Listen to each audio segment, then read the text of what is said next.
Bruit de page de l'Université du Havre. Bruit de page. Page.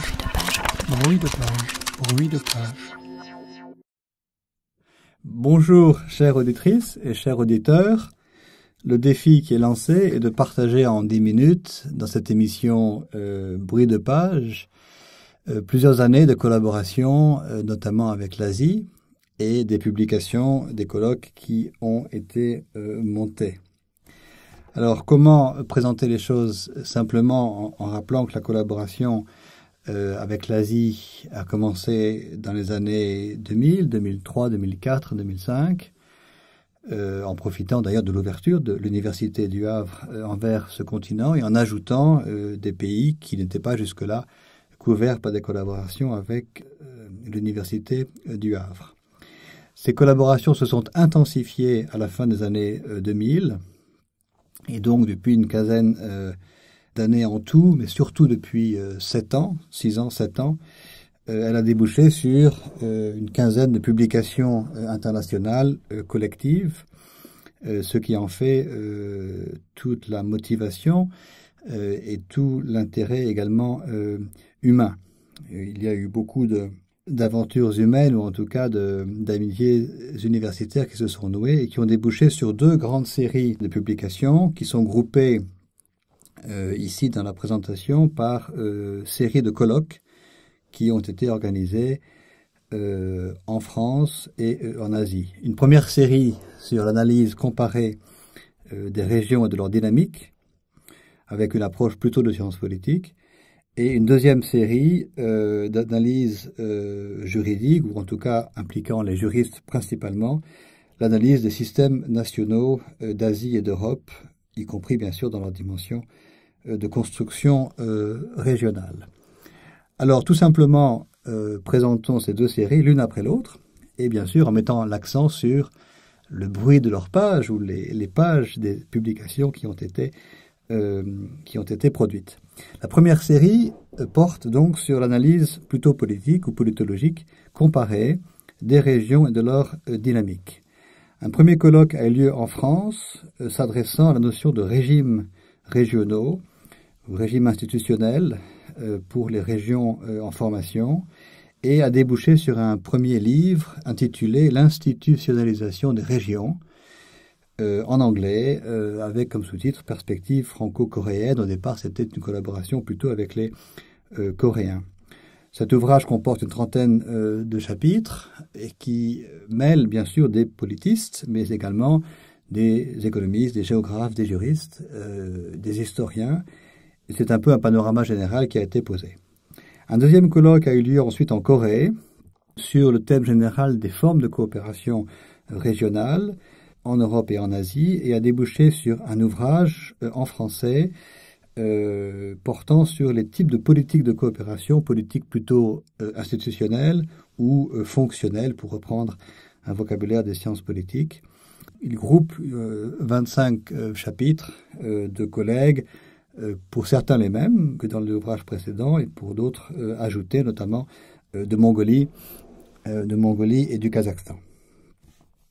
Un troisième colloque a eu lieu à nouveau en France qui cherchait à mettre l'accent sur les tensions ou plutôt les rivalités entre les régions en formation de part et d'autre du continent eurasiatique, et il a débouché au-delà du concept de rivalité vers un ouvrage publié en français sous le titre « Concurrence interrégionale », toujours sous l'angle des comparaisons entre l'Europe et l'Asie, et comptant à nouveau une trentaine de chapitres à peu près, en ajoutant d'ailleurs dans cette publication des collègues d'Australie, des États-Unis et de Belgique, en étoffant à chaque fois un peu les participants de ces colloques. Un quatrième colloque a eu lieu cette fois-ci au Kazakhstan, qui cherchait à mettre l'accent sur les problèmes ou les obstacles, finalement les limites des constructions régionales, notamment en Europe et en Asie bien sûr, mais de manière plus générale. Et ce colloque, qui a pris une forme plutôt franco-kazakh pour des raisons matérielles, qui a eu lieu au Kazakhstan, a débouché sur une première tentative d'un numéro spécial de revue d'ailleurs publiée par les collègues mongols, sous le titre « Les limites de la coopération régionale » en anglais, et comptant une vingtaine de contributions et pour un format de numéro spécial de revue introduit et préfacé par des hôtes institutionnels, que ce soit dans les milieux universitaires ou des ambassades. Sur cette lancée a eu lieu un cinquième et pour l'instant dernier, en tout cas colloque parmi ceux qui ont eu lieu récemment, colloque tenu en Mongolie sur une plus grande échelle pour s'intéresser à la notion de réciprocité ou de regard réciproque entre les régions. Colloque qui a eu lieu à l'Université nationale de Mongolie sous le titre général « Des régions peuvent-elles se comprendre ?» Une question ouverte. Des régions peuvent-elles se comprendre? Et ce colloque a groupé environ 70 participants et orateurs, donc sur une plus grande échelle, et a débouché sur 4 numéros spéciaux de revue, 3 d'entre elles publiées en Mongolie et une publiée en Roumanie, associant cette fois-ci des collègues non seulement de Roumanie, mais également du Kyrgyzstan et des pays participant habituellement, la France, la Belgique, la Corée, la Mongolie bien sûr, le Kazakhstan, et débouchant sur un sentiment, finalement, sur des sentiments ou un sentiment qu'une sorte de tour de piste avait été effectué après ces 5 colloques et débouchant sur donc le projet d'un 6e colloque qui s'intéressera aux résultats des régions, de façon la plus concrète possible, sous le thème général des échanges transfrontières. Et ce colloque est prévu pour se tenir au Kyrgyzstan. Au total, au plan quantitatif, ces colloques et ces publications comptent environ 200 textes publiés sous forme de chapitres d'ouvrages collectifs ou d'articles de numéros spéciaux de revues. Et au plan qualitatif, ces colloques confirment la possibilité double de collaborer entre partenaires nouveaux, dans des pays qui, pour la plupart d'entre eux, sont post-soviétiques ou en tout cas en transition, et d'autre part, en faisant fi, ou en tout cas en gérant au mieux les contraintes habituelles budgétaires, financières et linguistiques. Voilà pour une première série de colloques et de publications présentées dans cette émission, ce format de bruit de page. Une deuxième série de colloques, une deuxième série de rencontres porte sur l'analyse plutôt juridique, ou en tout cas associant principalement des juristes, quant aux systèmes d'Asie et d'Europe, systèmes nationaux et leurs évolutions vers des dimensions régionales. Là, on compte à ce jour 3 colloques, 3 publications qui animent cette deuxième série de publications et de travaux. Un premier colloque a eu lieu au Kazakhstan et l'idée était de s'intéresser au droit régional, bien sûr, en faisant un exemple parmi d'autres de droit international. Pour s'interroger sur le fait de savoir si le droit communautaire en Europe était tellement spécifique qu'il était une catégorie à part, ou si c'était une forme comme une autre de droit régional, lequel droit régional en Asie centrale est bien sûr dans ses balbutiements.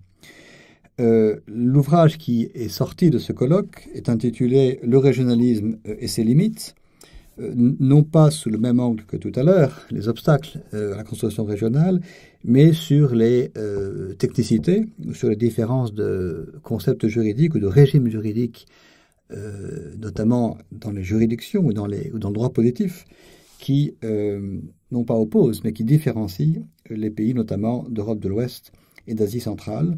Ce livre a groupé une vingtaine de chapitres de collègues publiés en français en Belgique et en russe au Kazakhstan. Un deuxième colloque a porté cette fois-ci sur la manière dont le droit se saisit des réalités changeantes dans les pays concernés. Colloque qui a eu lieu en France, colloque retour en France, et qui a débouché sur un ouvrage intitulé, pour ces raisons, « Mutation de société et réponse du droit ». Mutation de société, changement dans les modes de vie et les problèmes, ça prendre en compte, pas seulement au plan, par exemple, de la génétique, mais d'autres problèmes de gestion des travailleurs ou de prise en compte des formes de violence nouvelles et les réponses que le droit ou les droits peuvent apporter dans leur diversité, justement. Cette deuxième publication a pris la forme d'un ouvrage publié à nouveau en français en Belgique et à nouveau en russe au Kazakhstan. Et dans cette foulée, l'année d'après, un troisième colloque a eu lieu, en accélérant un peu le rythme qui va se ralentir. Un troisième colloque organisé cette fois-ci en Corée, ajoutant donc aux partenaires français et kazakhs des Coréens, et s'intéressant, ou voulant s'intéresser aux grands principes qui sous-tendent les systèmes juridiques et politiques. Ces grands principes ont été qualifiés d'origine, les origines asiatiques et européennes des systèmes juridiques et politiques. Voilà le titre de l'ouvrage qui a été publié, qui est en cours de publication. Les origines asiatiques et européennes des systèmes juridiques et politiques. Origine voulant dire à la fois dans le temps, bien sûr, les principes les plus anciens qui animent les constructions régionales, ou les systèmes juridiques, plutôt, et dans l'espace, les principes les plus fondamentaux, les plus porteurs, même s'ils sont récents, comme par exemple dans la construction européenne depuis les années 50 et la construction centrale asiatique depuis les années 90. Alors, fort de ces dynamiques, un quatrième colloque est prévu, qui se tiendra au Kazakhstan et qui mettra l'accent sur les changements, les modifications et les changements dans les systèmes juridiques et politiques, changements de droit positif, mais également changements dans la manière dont sont pris en compte les problèmes des sociétés. Et ce quatrième colloque associera des collègues de Chine et de Russie, et peut-être d'autres pays d'Asie centrale, en mettant l'accent sur l'Eurasie au sens très large, et l'Asie centrale en particulier. Pour finir sur cette seconde série de colloques et publications, ils ont débouché au plan quantitatif sur environ 80 textes, chapitres d'ouvrages publiés, et au plan qualitatif à nouveau, ils ont débouché sur la démonstration, en tout cas la possibilité de collaborer en s'affranchissant encore une fois des contraintes linguistiques, en comptant sur la bonne volonté des collègues qui parlent plusieurs langues et qui peuvent traduire les chapitres des uns et des autres. Alors pour finir, mentionnons quand même une troisième série de collaborations d'une autre forme, une collaboration portant sur un exemple d'innovation régionale, sur une illustration en particulier. Cette illustration, c'est l'Organisation de coopération de Shanghai qui a été créée en 2001. Et cette troisième forme de collaboration est particulière en ce qu'elle puise largement aux collègues qui sont venus à l'Université du Havre comme professeurs invités en grand nombre et qui ont donc fourni une sorte de vivier dans lequel puiser des compétences pour analyser du point de vue des pays membres ou affiliés à cette organisation de coopération de Shanghai les origines et les résultats et les dynamiques de cette organisation. Alors, ces collaborations ont débouché sur un ouvrage intitulé L'Organisation de coopération de Shanghai et la construction de la Nouvelle-Asie. Je répète, l'Organisation de coopération de Shanghai et la construction de la Nouvelle-Asie, publié en 2016, avant le dernier élargissement de cette organisation, et qui a la caractéristique de couvrir cet ouvrage l'ensemble des pays affiliés, donc les 15 pays, membres, observateurs ou partenaires de cette organisation, qui sont présentés dans leur rapport à l'organisation, dans leur motivation d'être membre ou d'être affilié à cette organisation, du point de vue du pays concerné par des collègues en poste dans ces pays d'Asie centrale et d'Eurasie en général, à une ou deux exceptions près, ce qui fait l'intérêt de ce livre, sans doute. Voilà. Merci beaucoup et bonne lecture.